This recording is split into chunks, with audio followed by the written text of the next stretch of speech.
Josh, it's so nice to meet you. First off, I love the movie. I just saw it this morning and it's hilarious. I watched it sober and I still thought it was funny. First off, how was Strays pitched to you? And I hope it was like Homeward Bound, but with jokes. I can tell you, yes. It was similar to that. I got an email that, first of all, to give you context, at the bottom of the email, I noted right away there was an animated GIF of a small dog humping a larger dog.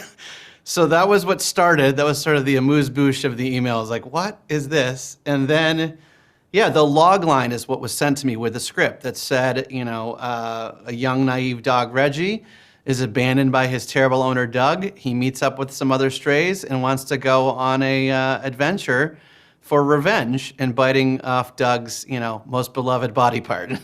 And that was it. I was like, okay, this seems like potentially a prank. Maybe this is real. Maybe this isn't the script, but I was very excited.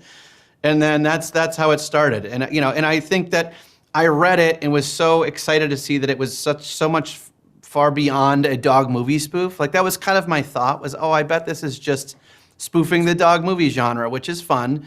But I don't know if it sustains a feature-length film that, I think really can kind of get a hold of all audiences in a way that what I finally read did. I was like, this is really funny, really outrageous, but has like a totally real sweet emotional center to it at the same time, which I love. I love having kind of all of that in the mix of what I get to work with tonally. So that's how it started. It was a very funny, bizarre, crazy email that I had a bunch of scripts to read that weekend, and that one immediately shot to the top of my reading list. I do love how outrageous it is. Like this felt like a movie, like I said, Homeward Bound. Like that's what it reminded me of. But for me now as an adult, I loved it. Now I do stand up, and I don't believe there's such thing as jokes that go too far. But for the purpose of this film, were there any jokes that you had to cut because you thought like maybe that's too far? Yes, many. I mean, I'm not doing my job right if we don't push it right to the edge. And then the nice thing about making a film, and I think it's great that you do stand up. I'm sure you could attest to the same thing. There is a final arbiter in that decision-making process, which is an audience.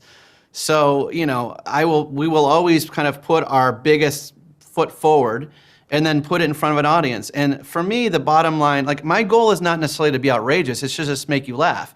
If the way to make you laugh is being outrageous in certain times, great. But if there's other ways to make you laugh, that's also great. However, that's the hope with a comedy is that you laugh. It's pretty black and white in a great way.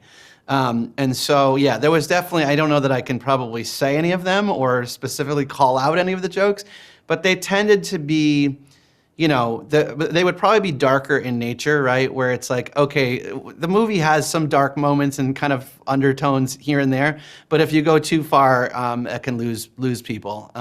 There's also, there's a sequence of the film that involves a lot of dog feces. And for any dog owner, that poop is a regular part of your life. If you live in a city, you've got to pick it up, you've got to deal with it. So we have a sequence in the movie that involves dog poop, and I think that is a very, it's a controversial area, a lane of comedy for people, right? Some people love it, some people are like, no, I can't watch 1 second of it. So that was certainly a sequence where we kind of felt out how much, how visual, how graphic, how long, all the kind of questions to work through. Now, one thing I loved about this is like Will Ferrell's like personality, like he really channels Buddy the Elf.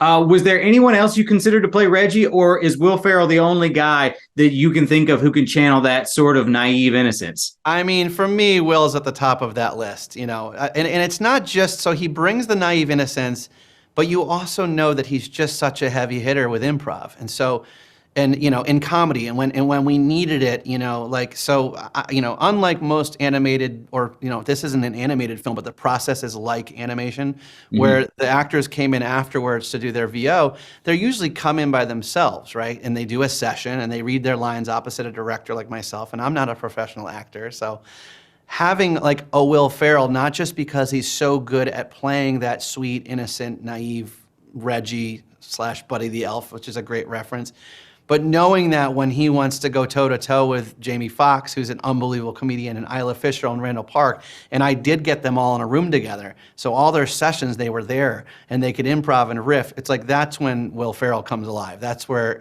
that's why you love him, because it's like, oh, he'll come up with a joke or a take or a delivery of something that you just never saw coming. At one point, Jamie and Will were in a session together, and I'll never forget it. They'd never worked together, and it was like me and then watching these two comedy greats just hit the ball back and forth.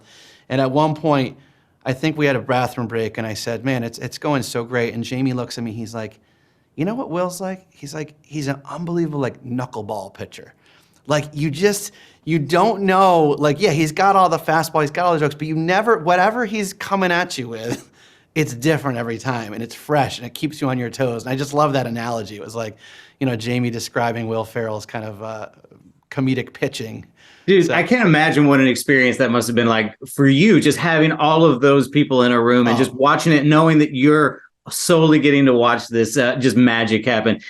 Yeah. One thing I want to bring up about the movie, I've always been fascinated by how like some dogs look like their owners and vice versa. What was the process like trying to match the dogs to the voice cast?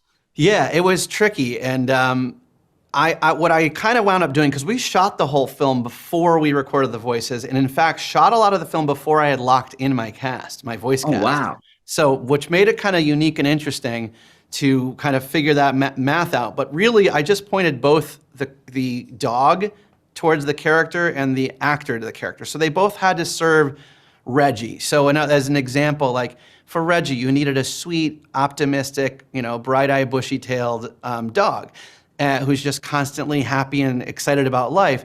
So Will Ferrell points at that regardless of the breed. And then I look for a breed that sort of conveys that, particularly because I chose to make this film using real dogs. And the bulk of the film, if you look at it, it's like 95% is real dogs. We used CG dogs when we couldn't achieve something or when it wasn't safe for the dogs or something. So I needed their sort of resting dog face, if you will, to convey the character, where I didn't have to do a whole lot of extra lifting. So that's how I would kind of approach all of them. Like Hunter's plays this sort of gentle giant. Randall Park plays the gentle giant Hunter. So finding this Great Dane who had kind of very sweet, soft eyes and almost looked like he lacked confidence despite being a 160-pound dog. Like, that's how I tried to find the pairings. And then, of course, when the magic happened, when I took the voices and the footage and married them for the first time, that was like such a rush. It was seeing the film for the first time really come together. Nice. Now, a side note, I want to bring up the fact that you've dabbled in some Star Wars and some James Bond by directing Skywalker Sound and becoming Bond. As a director, have you had any conversations or any interest in directing a film for Bond or Star Wars?